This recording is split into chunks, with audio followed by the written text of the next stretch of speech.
새벽 2시가 넘은 시각, 잠결에 낯선 소리가 들렸다. 낮고 마른 기침 소리였다. 처음엔 내 착각인 줄 알았다. 밖에서 들려오는 소리겠지. 하지만 귀를 기울일수록 소리는 방 안 깊은 쪽에서 울리고 있었다. 나는 천천히 몸을 일으켰다. 불을 켜면 사라질 것 같았다. 그래서 일부러 불을 켜지 않았다. 어둠 속에서 눈을 천천히 적응시켰다. 기침은 끊기지 않았다. 숨을 삼킬 때마다 거친 숨소리도 섞여 있었다. 그제야 공기가 이상하다는 걸 느꼈다. 방 안이 축축했다.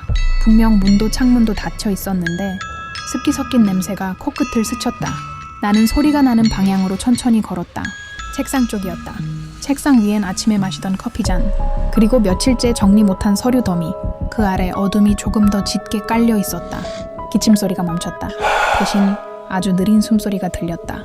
나는 숨을 죽이고 조명 스위치를 눌렀다. 순간 방 안이 밝아졌다. 책상 아래엔 아무것도 없었다. 먼지와 종이 조각들만 뿌옇게 쌓여 있었다. 그제야 안도한 듯 한숨이 나왔다. 착각이었겠지. 너무 피곤했으니까. 그런데 그때였다. 책상 위 커피잔에서 미세한 김이 피어오르고 젖은 손자국 하나가 또렷하게 찍혀 있었다. 기침 소리가 다시 들려왔다. 이번엔 책상 아래가 아니라 바로 내 뒤였다. 몸이 굳었다. 천천히 고개를 돌리려는 순간 차가운 손이 내 어깨를 눌렀다. 순간 불이 꺼졌다. 방은 완전한 어둠에 잠겼다. 숨소리만 들렸다. 그 숨소리가 내 호흡과 겹쳤다. 아니, 내 호흡을 따라 하고 있었다. 나는 손전등을 더듬어 찾아 켰다.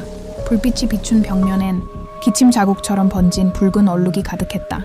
벽지 사이로 스며든 무언가가 천천히 흘러내리고 있었다.